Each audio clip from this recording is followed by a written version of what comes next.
فافسحوا يفسح يف- يفسحي يفسحي الله لكم وإذا قيل انشروا فانشروا يرفع الله الذين آمنوا منكم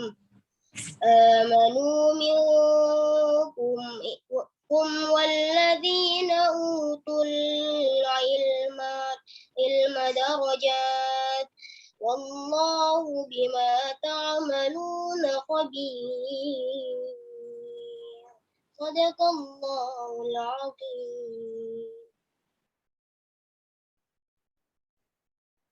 Masya Allah, tabarakallah, jazakillah khair, Ananda Fairuz.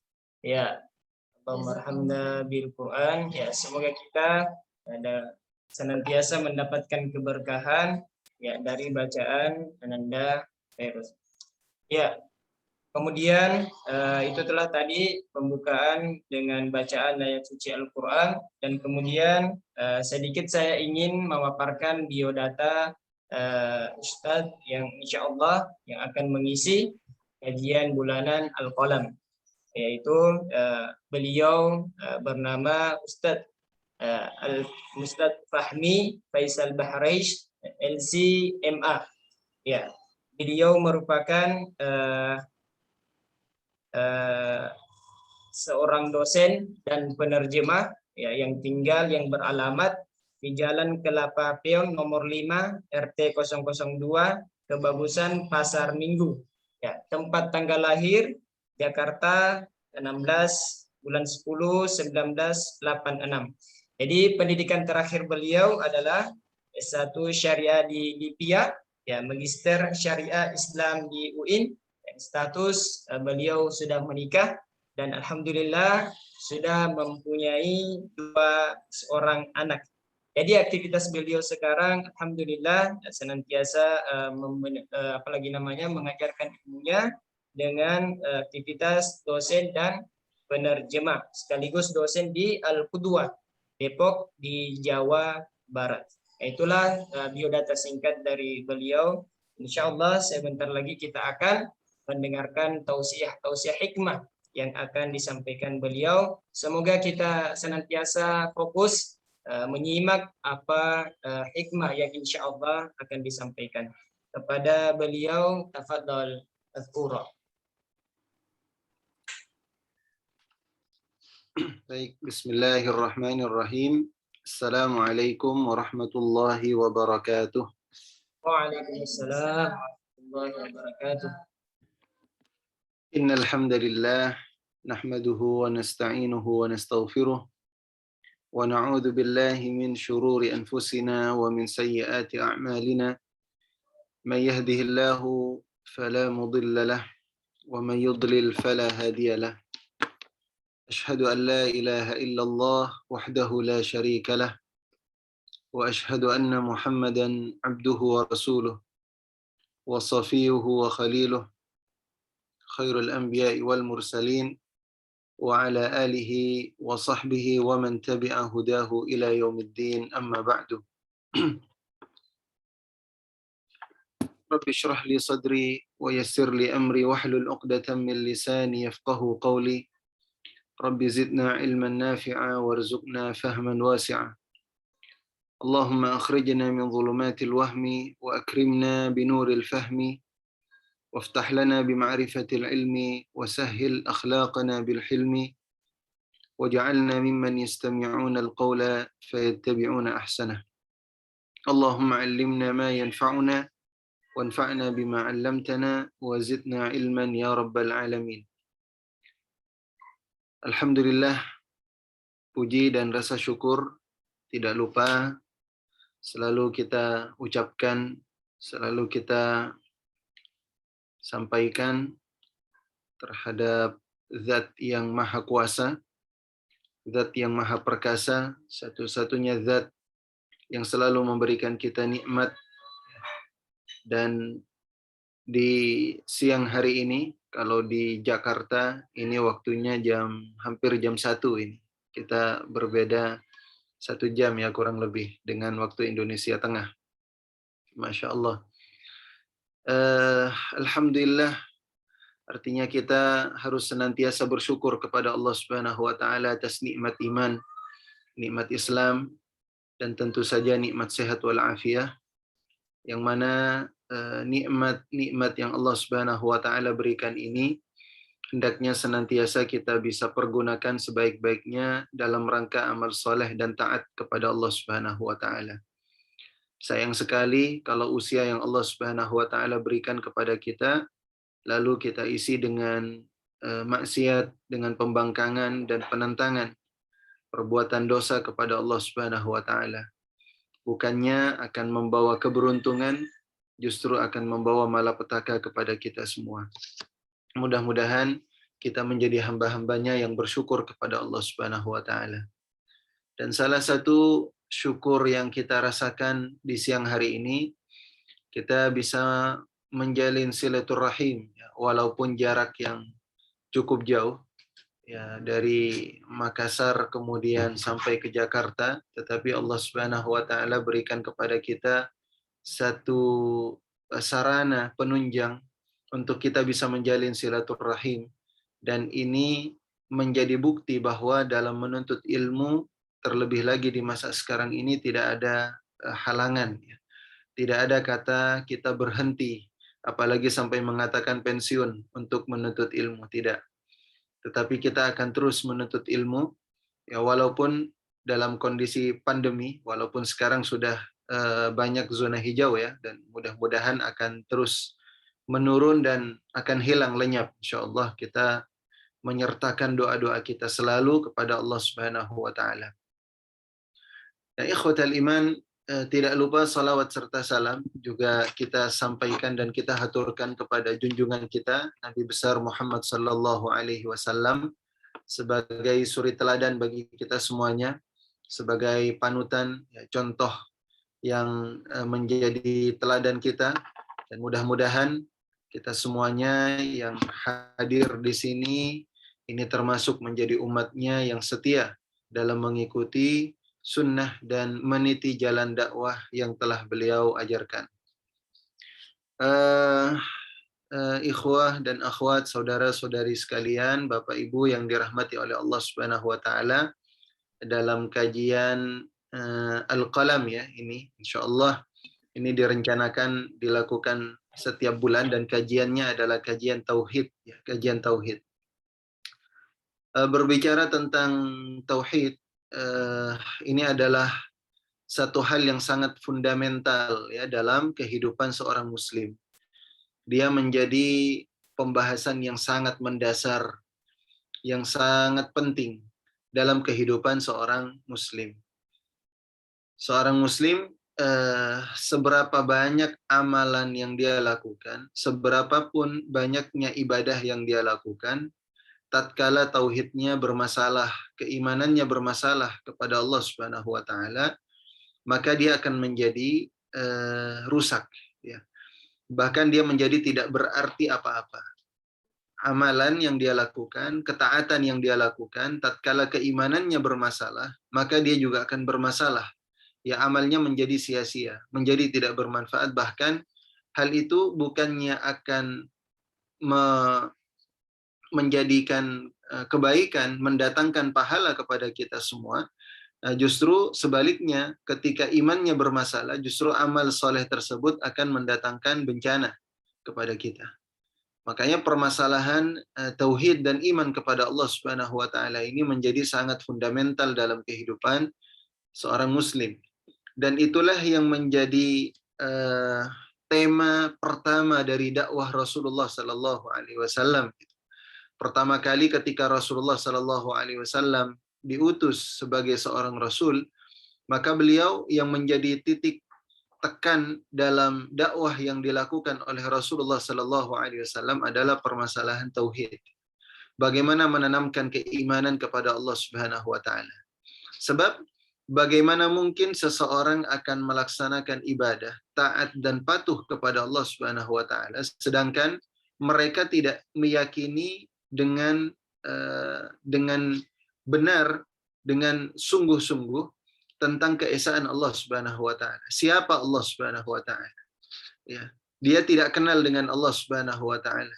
Dia tidak kenal tentang keimanan, apa konsekuensi dari iman, apa makna dari keimanan, bagaimana takwa kepada Allah Subhanahu wa taala. Nah, ini perlu kita benahi bersama-sama. Nah, ini permasalahan yang sekarang juga dihadapi oleh kaum muslimin, ya. Oleh kaum muslimin, oleh kita semuanya, bahwa benar kita mungkin banyak yang beribadah, ya.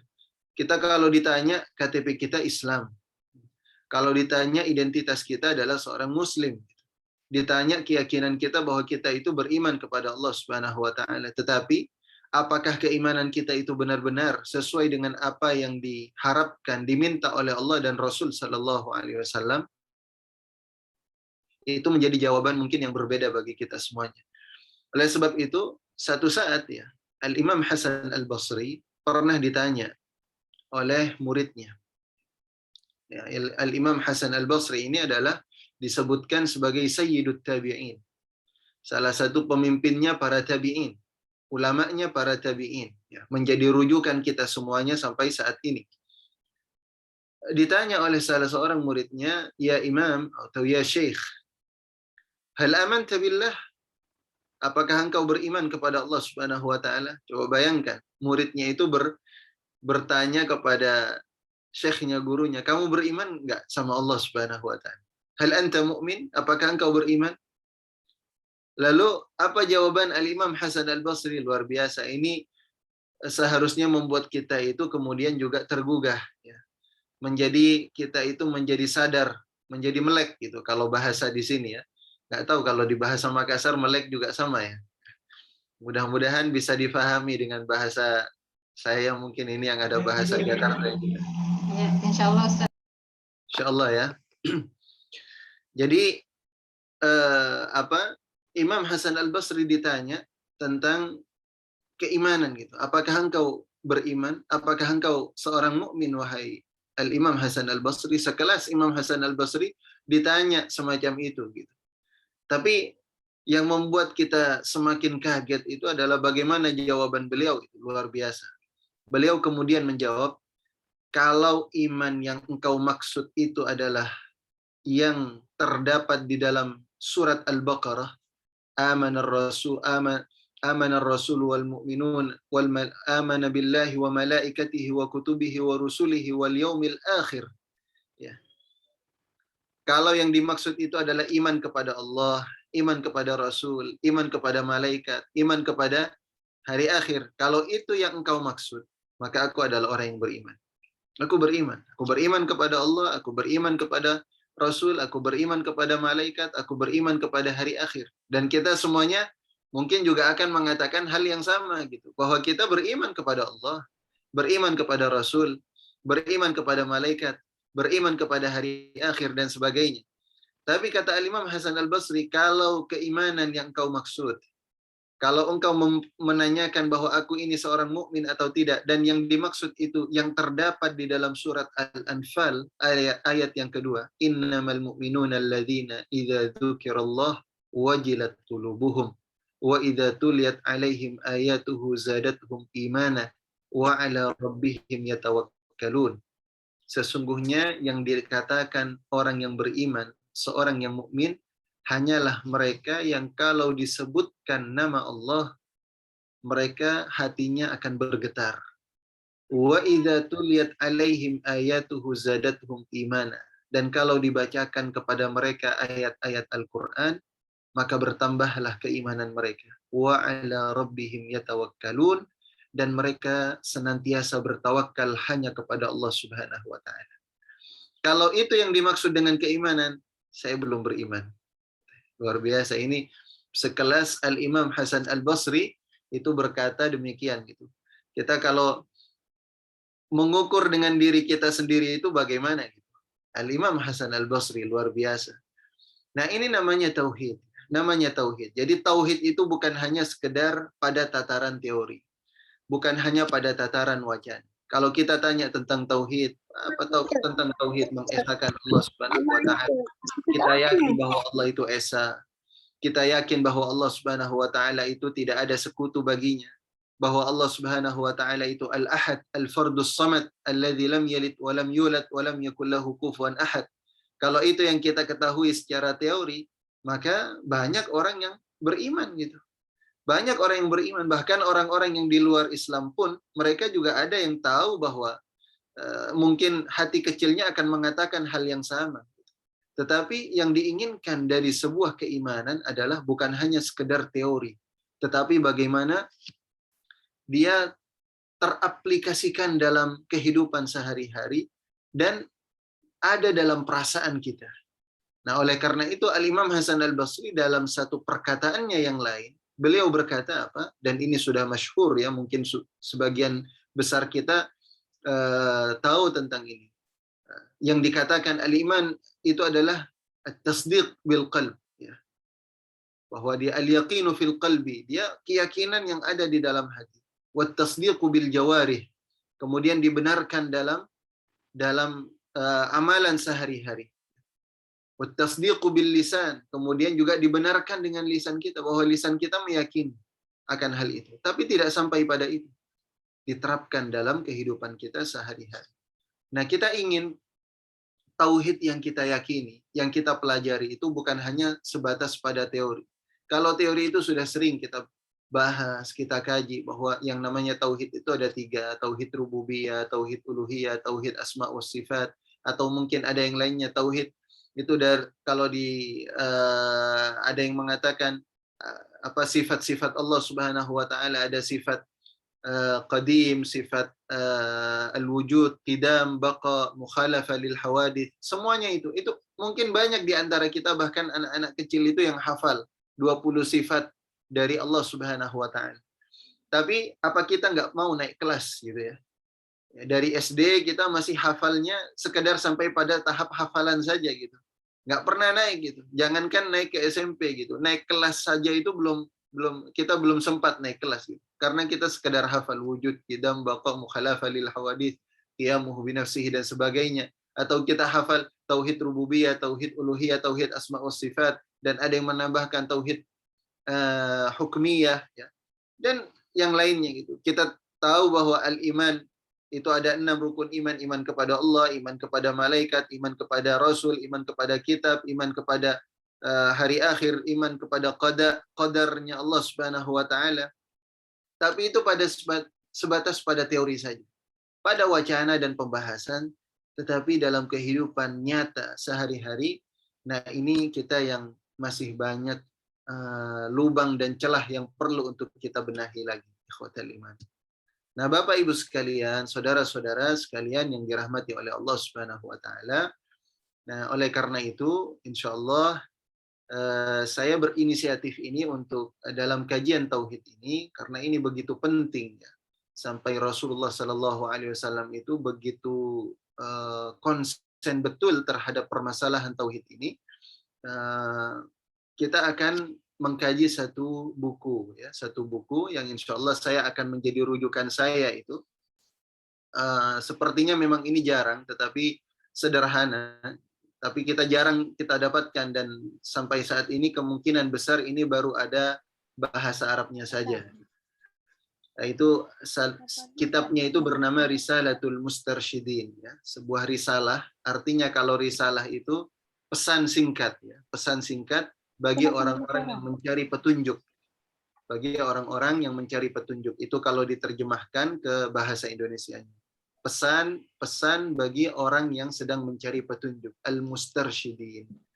Nah, di sini kita akan lihat bagaimana pesan-pesan tersebut yang ditulis oleh salah seorang ulama yang satu masa dengan Al-Imam Ahmad ibn Hanbal rahimahullah, yang bernama Abul Harith Al-Muhasibi.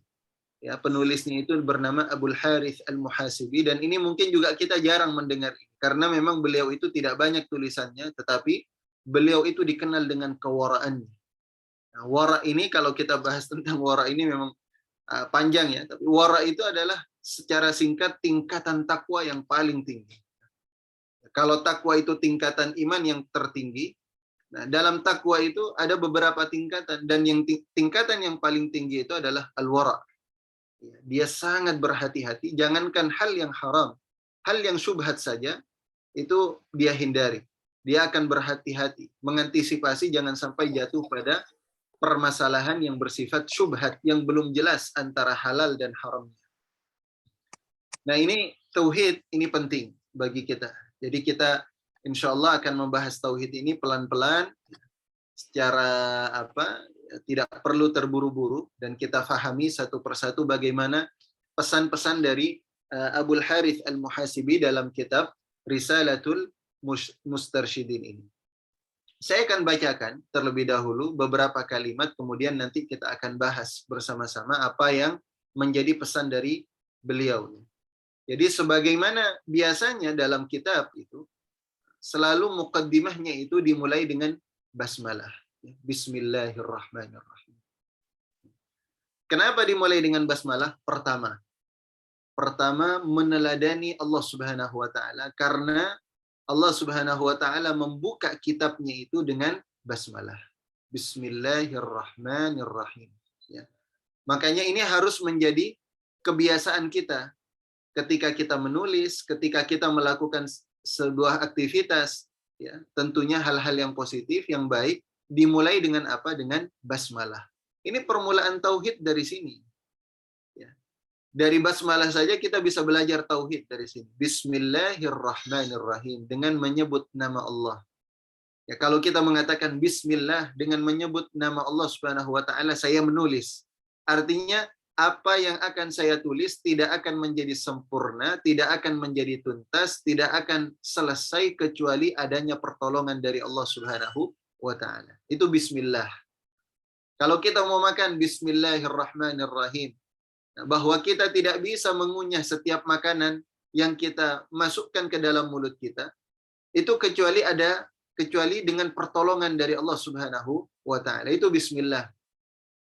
Kita mau naik kendaraan, kita mulai dengan apa? Bismillahirrahmanirrahim. Bahwa ketika kita naik kendaraan, tidak ada yang memberikan kekuatan kepada kita, tidak ada yang memberikan kekuatan setiap langkah yang kita tempuh selain pertolongan dari Allah Subhanahu wa taala. Makanya ini penting. Setiap kali kita melakukan sesuatu itu dimulakan dengan Bismillahirrahmanirrahim. Ya. Itu kalau lengkapnya itu adalah Bismillahirrahmanirrahim. Ya. Apakah cukup dengan Bismillah? Cukup, silahkan, boleh. Dan itu juga yang pernah disampaikan atau diajarkan oleh Rasulullah Sallallahu Alaihi Wasallam kepada siapa? Kepada anak tirinya, ya. Anaknya Ummu Salamah. Ketika Rasulullah sedang makan bersama dengan Ummu Salamah, dan ada anaknya Ummu Salamah, artinya anak tiri dari Rasulullah Sallallahu Alaihi Wasallam. Dan ini salah satu hadis, kisah yang juga mungkin familiar di sebagian besar kita, ya. Ketika Rasulullah melihat ada anaknya Ummu Salamah ini makan dengan tangan kiri, mengambil dengan tangan kiri, Rasulullah langsung memberikan nasihat kepada dia. Rasulullah mengatakan, ya ghulam, sammillah wa kul biyaminik wa kul mimma yalik. Wahai anak kecil, ya, wahai anak muda, sammillah, mulakanlah dengan bismillah. Sammillah. Jadi ini perlu penting gitu. Penanaman tauhid, iman itu sedini mungkin.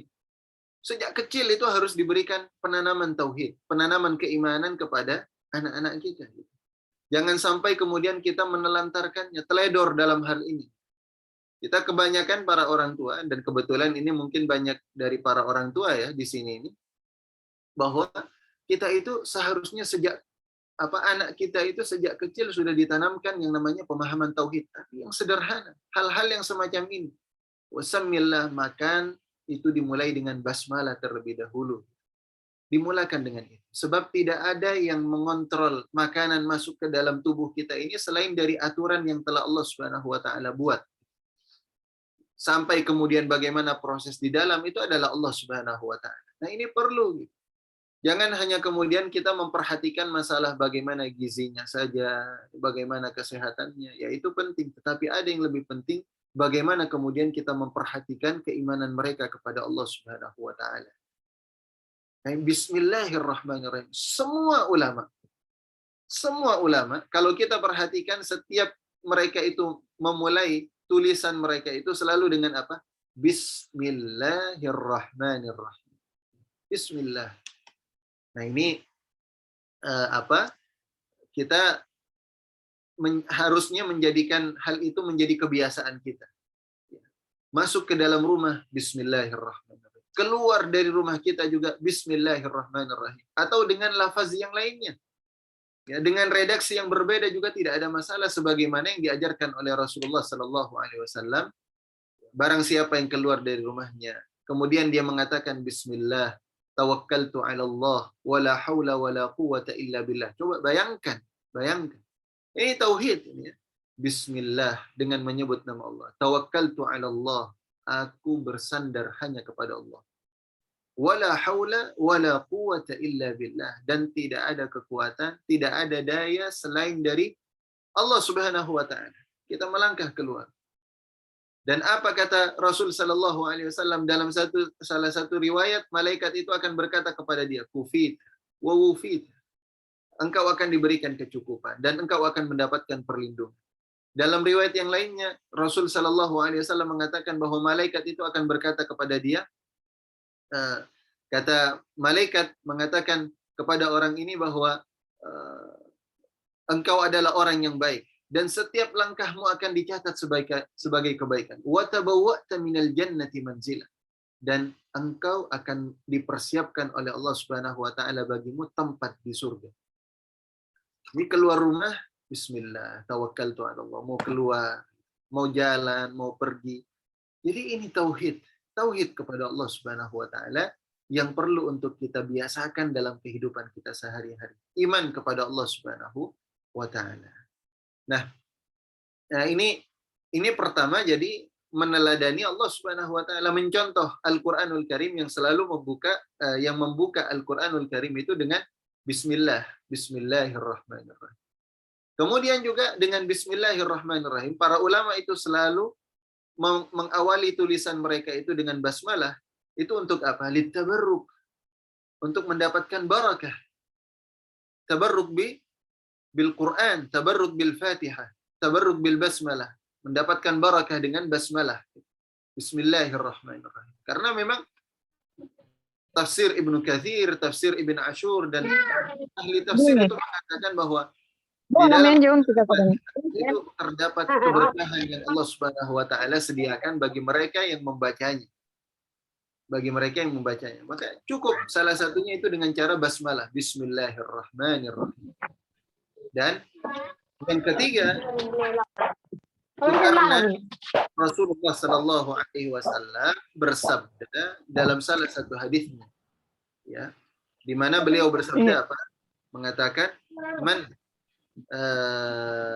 dalam salah satu hadisnya, barang siapa yang melakukan sesuatu tanpa dimulai dengan basmalah, fahuwa aqta, fahuwa ajdam, Rasulullah.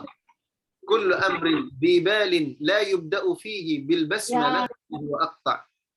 Segala perbuatan, semua perbuatan, yang terpenting bukan perbuatan yang negatif, apalagi berbau maksiat, yang tidak dimulai dengan basmalah, maka dia akan terputus. Ya, terputus artinya dia tidak akan sampai kepada Allah, tidak dinilai sebagai ibadah. Ya, tidak dinilai sebagai ibadah. Makanya kalau kita melakukan sesuatu, umpamanya makan itu hal yang mubah. Ya. Tidak, di dalamnya tidak ada ibadah dan tidak berdosa. Ya. Selagi normal tentunya, makanannya dari halal, ya, sumbernya halal, maka itu tidak ada dosa dan tidak ada pahala. Tapi kalau kemudian kita mulai dengan basmalah, yang tadinya itu adalah hal yang sifatnya mubah, tidak ada pahala, tapi ketika dimulai dengan basmalah, setiap kali kita mengunyah makanan tersebut, hal itu akan mendatangkan pahala bagi kita semuanya. Nah, ini ikhwatal iman, makanya Abul Harith Al-Muhasibi memulai dengan basmalah. Kemudian apa kata Abul Harith Al-Muhasibi? Alhamdulillah. Nah, ini juga penting ini, alhamdulillah. Jadi segala puji hanya bagi Allah Subhanahu wa ta'ala. Pujian hanya bagi Allah Subhanahu wa ta'ala. Alhamdulillah. Ini juga mengikuti apa? Al-Qur'anul Karim. Karena di dalam Al-Qur'anul Karim itu Allah Subhanahu wa taala setelah basmalah bismillahirrahmanirrahim, alhamdulillahi rabbil alamin. Dalam riwayat Rasulullah Shallallahu alaihi wasallam menyebutkan kullu amrin dzibalin la yubda'u fihi bil hamdalah fahu aqta. Setiap perkara yang tidak dimulai dengan hamdalah itu juga akan terputus, kata Rasulullah Shallallahu alaihi wasallam. Jadi kita mulakan juga dengan hamdalah. Makanya kalau kajian-kajian ataupun juga ada kita acara-acara resmi kekeluargaan, lalu kemudian kita membuka acara tersebut, biasanya kita buka juga dengan hamdalah. Alhamdulillahirabbil alamin. Alhamdulillah nahmaduhu wa nasta'inuhu. Dan kalau kita berdoa juga kita mulai dengan hamdalah, pujian kepada Allah Subhanahu wa taala. Karena doa yang tidak dimulai dengan pujian itu sulit untuk dikabulkan oleh Allah Subhanahu wa taala. Tapi ketika doa itu dimulai dengan pujian terlebih dahulu, maka dia berpotensi menjadi salah satu sebab yang paling kuat untuk dikabulkannya doa-doa kita dengan hamdalah itu. Makanya Rasulullah mengajarkan berbagai macam lafaz kalimat redaksi hamdalah, pujian-pujian kepada Allah Subhanahu wa taala sebelum kita memulai doa. Ada salah satu yang disebutkan oleh Rasul Shallallahu alaihi wasallam, salah satu redaksinya itu hamdalah atau pujian kepada Allah Subhanahu wa taala. Allahumma inna nas'aluka bi annana nashhadu annaka antallah la ilaha illa antal ahadus samad alladzi lam yalid wa lam yulad wa lam yakul lahu kufuwan ahad. Ini pujian kepada Allah Subhanahu wa taala, dan Rasulullah berkata apa? Barang siapa yang mengawali doanya dengan pujian tersebut, maka doa itu tidak akan ditolak oleh Allah Subhanahu wa taala. Allahumma inna nas'aluka bi annana nashhadu annaka antallah la ilaha illa antal ahadus samad alladzi lam yalid wa lam yulad wa lam yakul lahu kufuwan ahad. Ini perlu dibiasakan ya, perlu dibiasakan doa yang dimulai dengan hamdalah terlebih dahulu. Ada salah seorang sahabat pernah berdoa, tetapi dia kemudian tidak mengucapkan hamdalah. Apa kata Rasulullah mengomentari orang tersebut? Ajilah hadzal rajul. Orang ini terburu-buru, tergesa-gesa. Makanya doanya itu sulit untuk dikabulkan oleh Allah Subhanahu wa taala. Makanya berikan pujian kepada Allah Subhanahu wa taala terlebih dahulu. Sebagaimana kita juga sama gitu. Kalau kita membutuhkan pertolongan dan bantuan dari orang lain, kita tidak langsung datang kemudian kita mengutarakan kebutuhan kita, tidak. Tapi biasanya kita apa? Ya, mulai dengan pemanisnya terlebih dahulu berupa memuji dia, ya, berbaik hati dengan dia, gitu, semacam itu. Sehingga apa? Ketika kita akan mengutarakan kebutuhan dan keperluan kita pun, nah itu akan lebih nyaman tentunya daripada langsung datang, assalamualaikum, saya mau butuh begini, dan seterusnya gitu. Nah, orang tersebut akan ada perasaan yang tidak nyaman. Gitu. Tapi kalau dia datang berbaik hati dulu kepadanya, bahkan juga dengan memujinya, gitu, maka ini biasanya akan mudah bagi dia untuk kemudian memenuhi apa yang menjadi kebutuhan kita, untuk memberikan bantuan kepada kita. Makanya alhamdulillah al-awwal al-qadim. Segala puji bagi Allah Subhanahu wa taala al-awwal. Ya. Ini al-awwal. Allah Subhanahu wa taala yang maha dahulu, ya. Al-awwal. Allah Subhanahu wa taala ada sebelum adanya segala sesuatu. Ini yang harus kita tanamkan dalam tauhid kita. Al-awwal. Sebelum adanya segala sesuatu ini, alam semesta, sebelum adanya kita, sebelum adanya jin, sebelum adanya malaikat, Allah Subhanahu wa taala sudah ada. Dan tidak ada permulaan bagi Allah Subhanahu wa taala. Makanya tapi kita jangan berpikir atau jangan kemudian berusaha untuk memikirkan ini kapan Allah Subhanahu wa taala ada. Karena akal kita ini tidak akan pernah sanggup mendapatkan jawaban itu. Tidak akan pernah bisa. Karena akal kita ini terbatas. Akal kita terbatas. Semua organ tubuh yang diberikan oleh Allah Subhanahu wa taala kepada manusia itu sifatnya penuh dengan keterbatasan. Mata kita terbatas nggak? Terbatas mata kita. Mata kita serba terbatas. Memandang, melihat kalimat yang terlalu jauh, tidak akan bisa kita baca. Kalimat yang terlalu jauh, nggak akan bisa kita baca. Terlalu kecil, nggak akan bisa kita baca. Sebab ada ukurannya. Mata kita itu bisa membaca pada ukuran-ukuran tertentu. Bahkan semakin dekat buku itu, kemudian kita dekatkan semacam ini, itu juga tidak akan menjawab solusi itu. Menjawab permasalahan, tidak menemukan solusi. Artinya, tidak akan bisa kita baca. Tapi ada jarak tertentu. Kemudian kita bisa membaca tulisan itu. Artinya apa? Mata kita itu terbatas. Pendengaran kita juga terbatas. Kalah kita pendengarannya dengan tikus. Tikus itu tajam pendengarannya. Pendengarannya tajam. Suara-suara yang kecil itu akan bisa didengar. Tapi kalau kita tidak. Kelelawar itu bahkan dia berjalan, terbang, itu tanpa penglihatan. Tanpa indera penglihatan. Tapi yang berfungsi apa? Indera pendengaran. Jadi dia bahkan kalau sudah mendekati tembok, itu suara tembok itu kedengaran. Gitu. Luar biasa, begitu tajamnya pendengaran dari kelelawar sehingga bisa menghindar setiap rintangan dan halangan yang ada di depannya. Karena dia tahu ini. Luar biasa. Itu kelelawar. Tapi manusia tidak bisa. Coba kita merem ya, atau memejamkan mata kita gitu. Pejamkan mata kita, jalan gitu. Kejedot sana sini ya, terbentur tembok di sana sini nanti kita itu. Semacam itu. Karena pendengaran kita tidak setajam kelelawar. Karena ada batas tertentu gitu. Dan itu dalam dahulu kita sudah pernah mempelajarinya mungkin di masa-masa bahkan pelajaran biologi di SMP ya. Ada berapa hertz gitu yang menjadi batas dari pendengaran kita.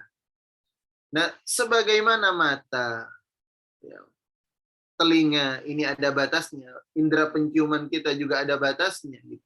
Begitu juga dengan akal. Akal ini juga terbatas. Jadi jangan sampai kita memikirkan tentang zatnya Allah, ini Allah kapan adanya, kapan. Nah, karena kita itu tidak akan pernah sanggup mencapai hal tersebut. Gitu. Jadi jangan membuat diri kita itu lelah. Ya. Karena otak kita itu terbatas. Makanya pada saat yang semacam itu, taslim lillah. Ya, kita pasrah kepada Allah Subhanahu wa Ta'ala. Jangan memaksakan diri kita sendiri. Alhamdulillahil awwal. Alhamdulillah, segala puji bagi Allah Subhanahu wa Ta'ala yang maha pendahulu, maha awal. Al-Qadim, ya, Al-Qadim, ya, maha segala-galanya. Al-Wahid Al-Jalil, yang maha esa dan yang maha perkasa. Ya, maha agung, maha mulia. Al-Wahid Al-Jalil. Allah maha esa. Jangan sekali-sekali kita kemudian mengira ataupun menduga-duga adanya sekutu bagi Allah Subhanahu wa Ta'ala. Tidak pernah ada. Jadi Allah itu maha esa, ikhwatal iman. Allah satu-satunya zat yang maha kuasa. Zat yang patut disembah. Zat yang patut untuk kita taati. Zat yang patut untuk kita takuti. Zat yang patut untuk kita cintai. Allah Subhanahu wa Ta'ala. Al-Wahid, satu-satunya, kata Allah Subhanahu wa Ta'ala. Dan ini Al-Wahid Al-Jalil, yang maha agung, yang maha esa dan yang maha agung. Allah Subhanahu wa Ta'ala. Jadi jangan kita punya anggapan atau terbersit di dalam lintasan pikiran kita adanya sekutu bagi Allah Subhanahu wa Ta'ala. Nah, jangan sampai semacam itu. Ingat Allah Subhanahu wa Ta'ala sampai bersabda dalam di surat Maryam itu mengatakan bagi mereka yang kemudian menuduh bahwa Allah Subhanahu wa Ta'ala punya sekutu, Allah punya anak, Allah punya bapa, ya. Apa kata Allah Subhanahu wa Ta'ala? Takadu as-samawati yatafattarna minha wa tanshaqqu al-ardu wa takhiru al-jibalu hadda an da'u lir-rahmani walada wa ma yanbaghi lir-rahmani an yattakhidha walada. Nyaris saja kata Allah Subhanahu wa Ta'ala, yatafattarus samawati, wal ard. Langit itu mau pecah, terbelah, kata Allah Subhanahu wa taala. Wa tanshaqqul ard. Bumi itu mau pecah. Wa takhirrul jibalu hadda. Bahkan mau hancur lebur itu gunung. Kenapa? Mereka itu semuanya murka. An da'u lirrahmani walada. Karena ada manusia-manusia yang mereka menuduh bahwa Allah Subhanahu wa taala itu punya anak. Ada sekutu. Jadi jangan sampai jaga keimanan kita kepada Allah, tauhid kita kepada Allah Subhanahu wa taala. Karena ini modal utama bagi kita untuk menghadap kepada Allah Subhanahu wa taala. Ini modal utama. Ya, percuma sedekah kita rajin, ya. Puasanya Masya Allah, sholatnya juga rajin, tapi kemudian dikotori dengan kemusyrikan, noda-noda kemusyrikan. Itu menjadi sia-sia semuanya. Tapi kalau ada seseorang yang dia menghadap kepada Allah Subhanahu wa taala, ibadahnya mungkin pas-pasan. Dia hanya sholat wajib, puasa wajib, sedekahnya juga tidak seberapa, mungkin hanya zakat-zakatnya saja, sedekah wajibnya saja yang dia keluarkan. Tapi sunnah-sunnahnya dia tidak pernah atau mungkin juga jarang gitu. Tapi dia luar biasa keimanannya kepada Allah Subhanahu wa taala. Tidak dikotori dengan kemusyrikan, dengan kekufuran. Nah, orang yang semacam ini dialah yang akan mendapatkan ampunan dari Allah Subhanahu wa taala dan dia yang akan mendapatkan kebahagiaan. Nah, ini alladzi al-wahid al-jalil, yang Maha Esa dan yang Maha Agung. Allah yang Maha Agung. Tidak ada lagi yang Maha Agung selain Allah Subhanahu wa taala. Alladzi laisa lahu syabihun wala nadhir. Tidak ada yang sama dengan Allah. Yang menyerupai saja itu tidak ada. Apalagi yang sama. Yang mirip, ya. Mirip, menyerupai, sedikit menyerupai saja itu tidak ada. Semuanya itu berbeda dari Allah Subhanahu wa taala. Allah itu satu-satunya zat. Tidak bisa disamai oleh siapapun juga, bahkan oleh Rasul sallallahu alaihi wasallam, karena kita meyakini bahwa Rasulullah adalah manusia, makhluk. Dan Allah Subhanahu wa taala adalah Khalik, sang pencipta. Jadi tidak ada satupun yang menyamai Allah Subhanahu wa taala. Makanya jangan sampai kita kemudian memiliki perasaan kepada orang, baik itu orang yang punya kekuasaan, orang yang punya harta yang banyak, bahwa dialah yang bisa membantu saya dari segala-galanya. Sampai pada tahap keyakinan kepada orang tersebut. Ini tidak boleh, dilarang yang semacam itu. Jangan sampai seperti orang-orangnya Fir'aun. Orang-orangnya Fir'aun itu sampai kemudian mengkultuskan Fir'aun. Makanya tidak ada penguasa yang diktator, penguasa yang kejam, kecuali di sana ada rakyat-rakyat yang menjadi penjilat. Ada rakyat-rakyat yang senantiasa mengusap-ngusap dia. Akhirnya apa? Makanya Fir'aun kemudian berani berkata, Ana rabbukumul a'la. Aku adalah Tuhan kalian yang paling tinggi. Kenapa? Karena ada orang-orang yang memang mentalnya itu adalah mental yang selalu mengagung-agungkan hanya untuk mendapatkan balasan dari Fir'aun semacam itu. Nah, mental yang semacam ini sampai sekarang ada yang begitu. Ada juga kalau itu kepada penguasa, ada kepada orang yang kaya, kepada Qarun. Makanya kemudian ketika Qarun keluar di dalam Al-Qur'anul Karim dikisahkan dalam surat Al-Qasas, innahu ladzu hazzin azim. Ketika Qarun keluar dengan membawa hartanya, bahkan kunci gudangnya itu disebutkan la tanu bil usbati uli quwwah, tidak mampu untuk dipanggul oleh orang-orang yang kekar. Jadi harus berapa orang itu untuk memikul kunci gudangnya, gudang hartanya Qarun. Itu baru kunci gudang.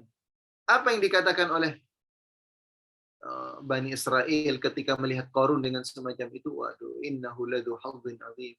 Betul-betul beruntung itu Qarun, ya. Coba saya juga dapat yang semacam itu. Dia lupa bahwa Allah Subhanahu wa taala satu-satunya zat yang maha kaya. La syabih wala nadhir. Tidak ada.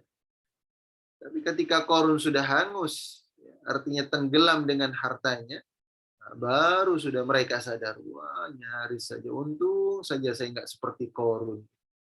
Karena manusia itu sekaya dan sekuat apapun, seberkuasa apapun, itu sifatnya semuanya sementara.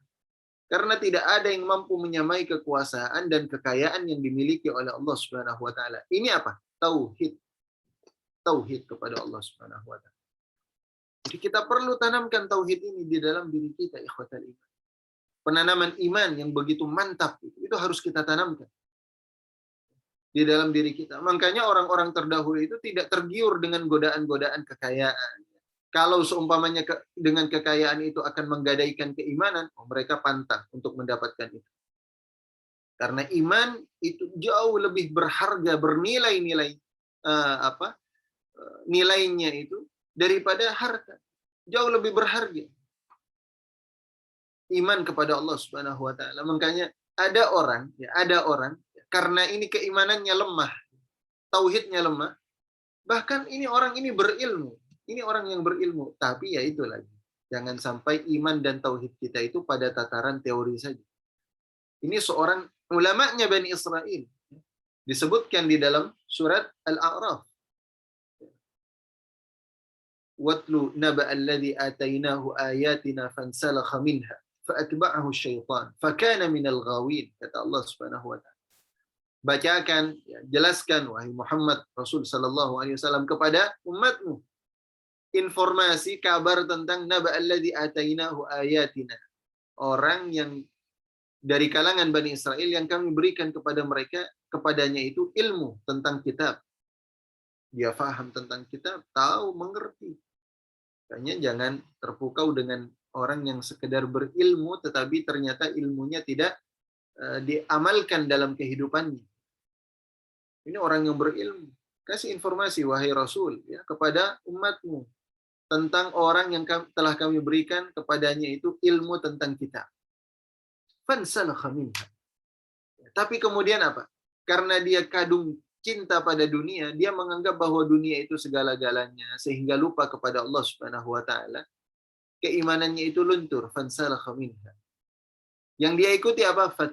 Fa'atba'ahu syaitan. Dia akhlada ilal ardi, dia lebih senang cinta kepada dunia. Dia mengikuti syaitan. Fakana minal ghawin. Akhirnya dia menjadi orang yang tersesat. Ini hati-hati. Ini tauhid kepada Allah Subhanahu wa taala. Iman kepada Allah. Jadi kita ingin membicarakan iman, tauhid kepada Allah Subhanahu wa taala bukan sekedar apa makna dari tauhid, apa itu iman, tidak. Tapi kalau bisa itu dengan aplikasi nyata. Bagaimana pengaplikasiannya itu dalam kehidupan kita sehari-hari. Itu tauhid kepada Allah. Makanya dahulu Rasul Shallallahu Alaihi Wasallam itu telah memberikan contoh yang begitu nyata kepada kita semuanya. Ketika ditawari Rasul Shallallahu Alaihi Wasallam tentang apa? Dakwah. Ya, kalau Rasulullah itu ditindas, ya, disiksa, disakiti dengan berbagai macam bentuk penyiksaan, dengan berbagai macam bentuk penindasan, intimidasi kepada beliau itu sudah banyak. Bahkan beliau diboikot sudah.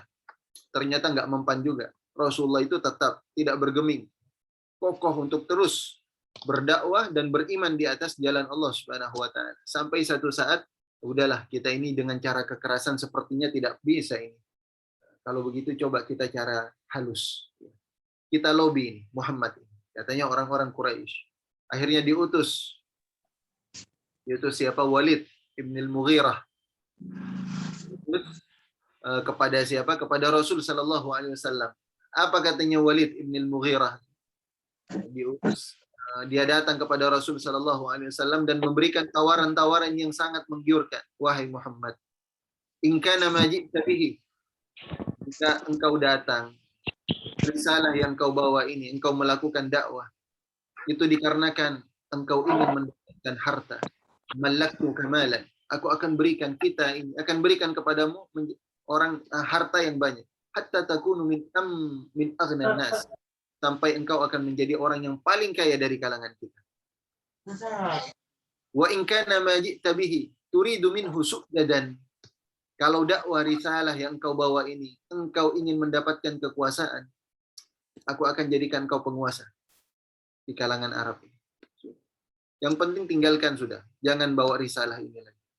Kalau yang engkau bawa ini, engkau ingin menikahi seorang wanita yang cantik, aku akan carikan. Kita akan carikan untukmu apa? Wanita yang paling cantik untuk engkau nikahi. Dan semacam itu. Dan kalau sekiranya apa yang engkau bawa itu dikarenakan engkau itu sakit, ya, karena ada gilanya, kesurupan dan sebagainya, kami akan datangkan ahlinya, tabib, dokter yang bisa menyembuhkan penyakitmu itu. Itu coba, mau dapat harta, kekuasaan, dapat wanita, kalau sekarang ditawari itu semuanya, mungkin sudah akan mengiyakan. Yang memberikan tawaran ini orang besar, ya, pembesar Quraisy. Tapi Rasulullah Shallallahu Alaihi Wasallam mengatakan kepada Walid ibn Mughirah dengan membacakan surat Fussilat. Kitabun fussilat ayatuhu min ladun hakimin alim. Itu terus dibaca sampai 12 ayat dibaca oleh Rasulullah Shallallahu Alaihi Wasallam sebagai jawaban terhadap tawaran dari orang-orang Quraisy tersebut. Ini ikhwatal iman. Jadi luar biasa, sehingga kemudian Rasul Shallallahu Alaihi Wasallam kemudian menolak itu semuanya, ditolak oleh Rasulullah, dan Walid ibn al-Mughirah kemudian keluar, pulang kembali tanpa mendapatkan hasil apa-apa semacam itu. Insya Allah kita sampai di sini, ya, sampai pada kalimat tentang Allah Subhanahu wa taala yang Maha Esa, Maha Kuasa. Tidak ada sekutu bagi Allah Subhanahu wa taala, dan ini menjadi landasan dan fondasi tauhid kita, keimanan kita sebagai orang yang beriman kepada Allah Subhanahu wa taala. Insyaallah kita akan lanjutkan dalam kesempatan yang lainnya. Semoga ini bermanfaat, dan mohon maaf atas segala kekurangan dalam penyampaian. Mungkin saya kembalikan lagi ke MC, bagaimana selanjutnya nanti saya serahkan kepada moderator. Ini yang bisa saya sampaikan.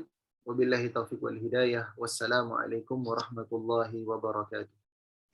Waalaikumsalam warahmatullahi wabarakatuh. Masya Allah, sangat menarik sekali Ustaz. Rasanya masih ingin berlama-lama untuk mendengarkan tausiahnya Ustaz. Jadi kalau berjam-jam duduk untuk mendengarkan tausiah dari Ustaz, insya Allah saya mampu. Insya Allah setan pun yang akan menggoda, insya Allah saya akan lawan Ustaz. Jadi untuk tahap selanjutnya, jadi Bapak Ibu ya silakan di refresh dulu badannya, di berdiri dulu, di refresh. Insya Allah kita akan buka sesi tanya jawab. Ya, jadi ayah bunda, ananda yang ingin bertanya, ya silahkan. Jadi kurang lebih 1 atau 2 pertanyaan saja, insya Allah akan dipersilakan. Dipersilakan ayah bunda, diaktifkan kamera dan mikrofonnya. Dipersilakan ayah bunda. Ya, yang mau bertanya. Ya, Raisen, silakan di Raisen. Kalau atau sudah jelas sekali nih mungkin deh ayah bunda, jelas. Mudah-mudahan jelas. Iya. Jadi kalau ada bunda, ayah. Kalau nggak ada ya mungkin saya yang awali dulu Ustaz bertanya. Karena saya lihat ini nggak ada yang ini present, nggak ada yang mau bertanya, atau mungkin malu-malu pada pertemuan kali ini. Iya. Jadi sedikit saya ingin bertanya Ustaz. Jadi persoalan masalah tauhid ya memang sangat fundamental untuk kemudian kita pelajari.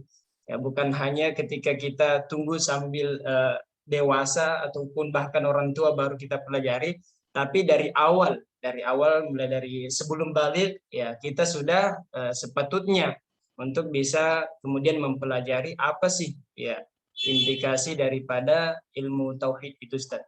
Ya, kemudian inti dari pertanyaan saya Ustaz, kita kan ini sebagai orang tua, tapi kalau saya Ustaz masih jomblo, insya Allah kemudian nanti akan berlanjut kepada insya Allah akan berlanjut kepada calon orang tua. Nah, insya Allah akan mempunyai anak.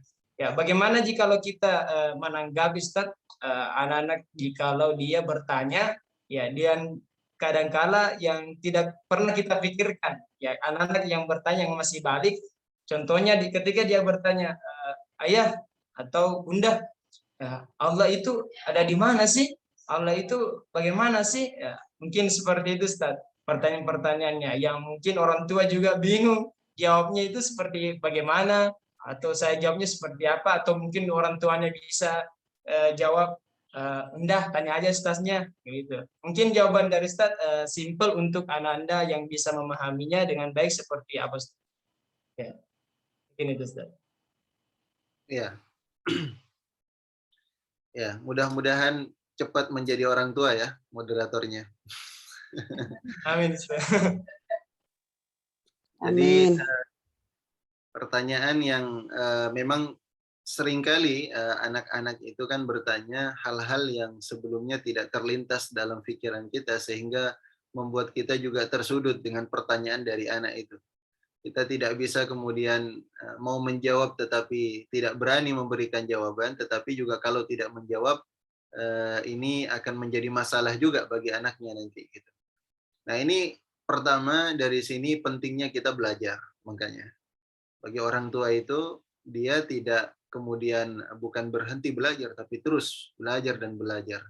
Ya, para orang tua. Makanya dalam salah satu syair itu disebutkan al-ummu madrasatun idza a'dadtaha a'dadta sya'ban thayyibal a'rad. Ibu itu adalah madrasah pertama bagi anak-anak. Ya, jika engkau mempersiapkannya juga dengan matang. Engkau ini siapa? Suami gitu. Jadi kalau di situ disebutkan oh berarti ibu saja ya, bapak enggak gitu.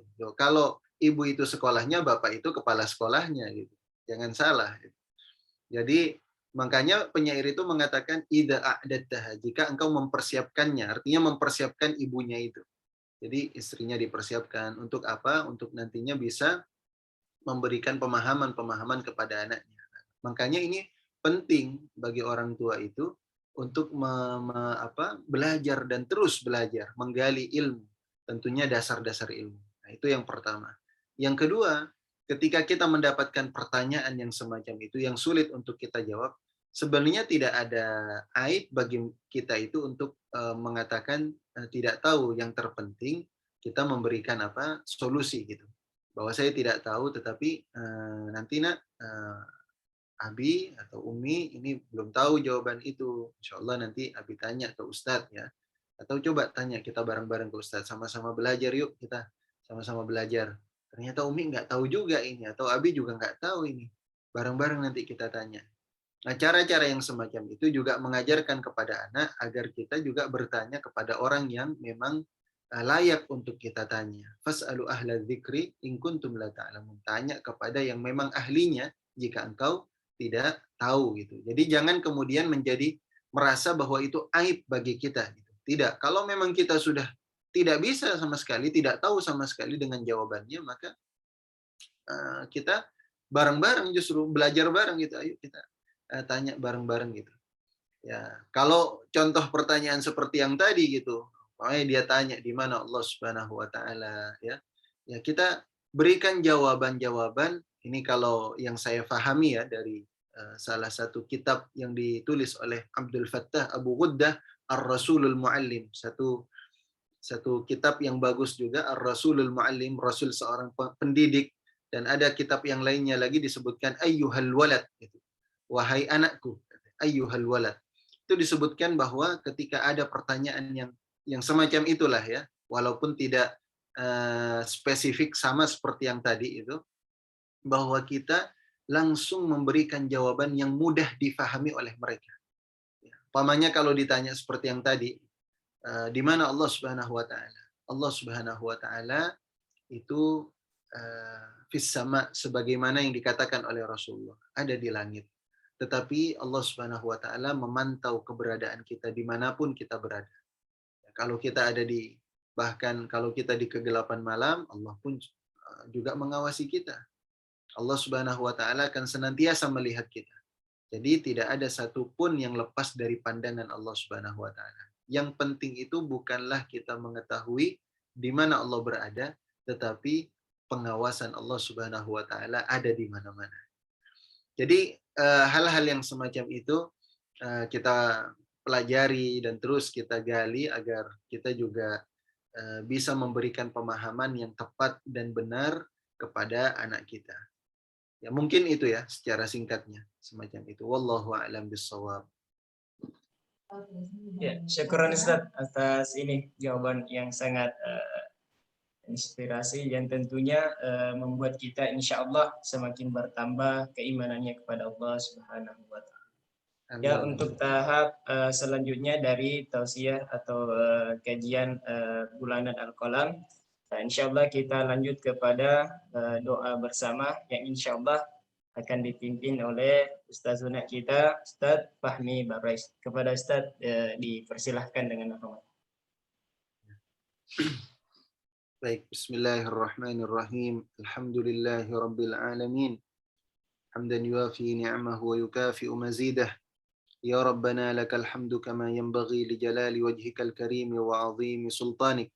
Allahumma salli wa sallim wa zid wa barik wa an'im ala sayyidina wa habibina Muhammadin sallallahu alaihi wa ala alihi wa sahbihi ajma'in. Allahumma inna nas'aluka bi annana nashhadu annaka anta Allah la ilaha illa anta al-ahadus samad alladhi lam yalid wa lam yulad wa lam yakul lahu kufuwan ahad. Allahumma ja'al jam'ana hadha jam'an marhuma wa tafarruqana min ba'dihi tafarruqan ma'suma. ولا تجعل معنا ولا فينا شقيا ولا مطرودا ولا محروما يا رب العالمين. اللهم إنا نعوذ بك من علم لا ينفع ومن نفس لا تشبع ومن دعاء لا يسمع يا رب العالمين. ربنا تقبل منا إنك أنت السميع العليم وتب علينا إنك أنت التواب الرحيم. ربنا آتنا في الدنيا حسنة وفي الآخرة حسنة وقنا عذاب النار.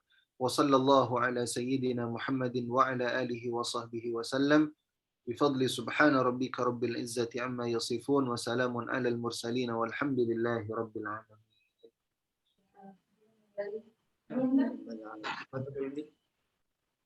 Ya, itulah tadi sekaligus menutup kegiatan kita dalam kegiatan doa bersama. Ya, insya Allah semoga doa-doa yang kita panjatkan ini insya Allah ya, diterima di sisi Allah Subhanahu wa Ta'ala. Amin ya Rabbal Alamin. Ya, untuk sesi terakhir ini, ya sebagai penutupnya, silahkan ayah bunda bisa diaktifkan videonya untuk menjadi dokumentasi ataupun kenang-kenangan insya Allah yang menjadikan bahwa kita telah mengikuti kajian bulanan Al-Qalam, yaitu kalam. Silakan bunda diaktifkan videonya, bisa kita akan foto bersama ya. Ya.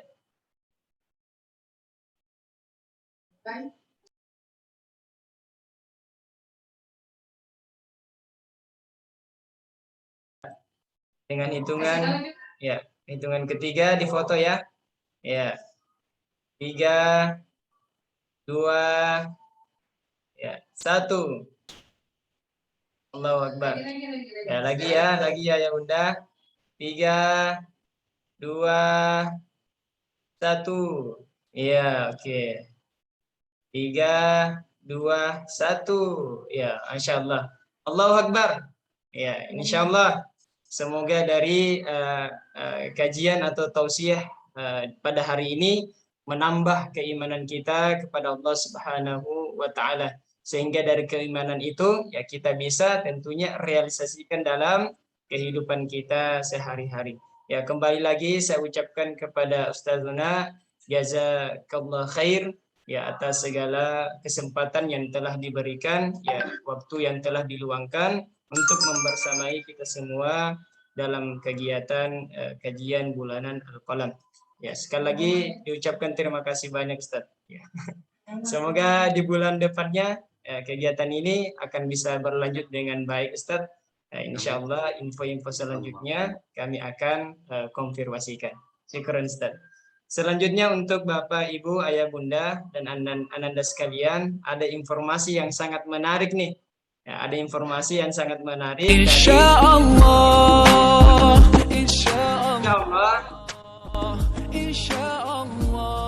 Jadi insya Allah akan ada pembangunan Masjid Al-Qalam yang ada di Bali. Jadi tentunya setiap pembangunan masjid itu bukan hanya membutuhkan tenaga, bukan hanya membutuhkan fisik untuk kita terbangunnya sebuah masjid, tapi juga membutuhkan ya finansial, membutuhkan gopek, membutuhkan uang. Hanya insya Allah membutuhkan anggaran habis sebesar 1,4 miliar. Insya Allah 1,4 miliar ini sangat sangat bisa dengan mudah terkumpul. Karena kenapa? Karena yang akan dibangun adalah rumah Allah Subhanahu wa Ta'ala. Jadi yang ingin Bapak Ibu ayah bunda berikan sedikit hartanya, ingin berinfak, ikut andil dalam berinfak pembangunan masjid Al-Falah, bisa kita hubungi mudah panggil. Kata Rasulullah Sallallahu Alaihi Wasallam, "Bana masjidan, bana masjidullah, Allahu lahu fil jannah." Siapa yang membangun masjid karena Allah Subhanahu wa Ta'ala, maka Allah Subhanahu wa Ta'ala akan membangunkan baginya yang semisal itu. Jadi meskipun apa yang kita keluarkan dalam pembangunan masjid itu antara yang seharga dengan satu bata, yang seharga dengan satu sak semen, yang seharga dengan satu mikrofon masjid, itu semua akan tetap mendapatkan imbalan di sisi Allah Subhanahu wa Ta'ala. Jadi ayah bunda yang ingin ada dalam ini akan insya Allah semoga kita senantiasa dimudahkan rezekinya ketika kita ingin ikut andil dalam pembangunan ini. Dari situ insya Allah kita diberikan kesehatan yang kita. Ya mungkin demikian ya ayah bunda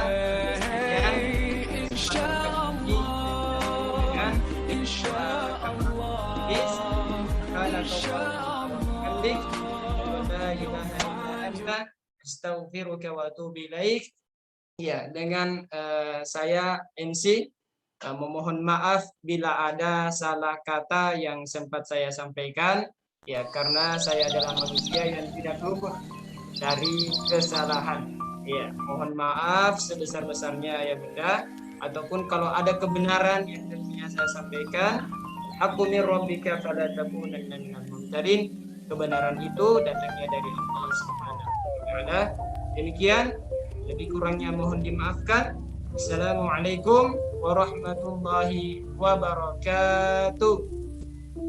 Yang mau masih tinggal di link Zoom sambil menunggu waktu azan, silakan diintip dulu rencana pembangunan kampus 2 Al-Falah yang berada di menuju di Bilik-Bilik dekat dengan Bilik-Bilik.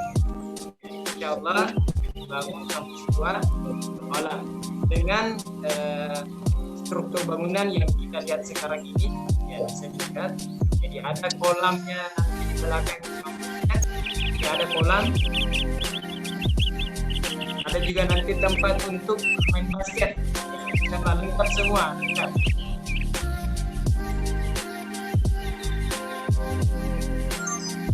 Ya, ada teman-temannya bunda. Jadi ini nanti sekolahnya dipadukan dengan alam. Ya kalau di sini kita jarang lihat pohon, nanti di sana kebanyakan ada pohon. Cuman kekurangannya ya pohon kan. Insya Allah kita lihat kita sejuk nyaman karena kita dari rumahnya padu dengan suasana dan kondisi alam sekitar. Di antara kelebihan yang ada di kampus 2.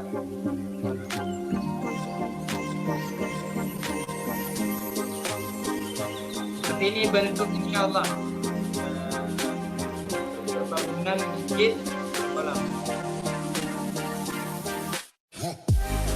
Jadi ini 2 lantai ya nanti yang dibangun 2 lantai. Kalau dilihat dari depan ini bentuknya kayak 1 lantai. Ketika kita sudah berada di dalam masjid ataupun berada di belakang atau di samping masjid, itu kelihatan bahwa masjid ini lantai 2. Kalau dilihat dari depan salah satu ya keunikan juga dari masjid ini.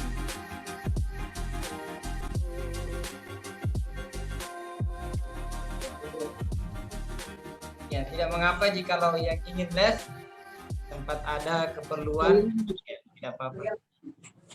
شكرا يا ربي شكرا هديت قلبي شكرا نورت دربي شكرا شكرا يا رب شكرا يا ربي شكرا هديت قلبي شكرا نورت دربي شكرا شكرا يا رب يا منزل القرآن يا خالق الإنسان يا رب يا رحمن شكرا يا رب يا منزل القرآن يا خالق الإنسان يا رب يا رحمن شكرا يا رب شكرا يا ربي شكرا هديت قلبي شكرا نورت دربي شكرا شكرا يا رب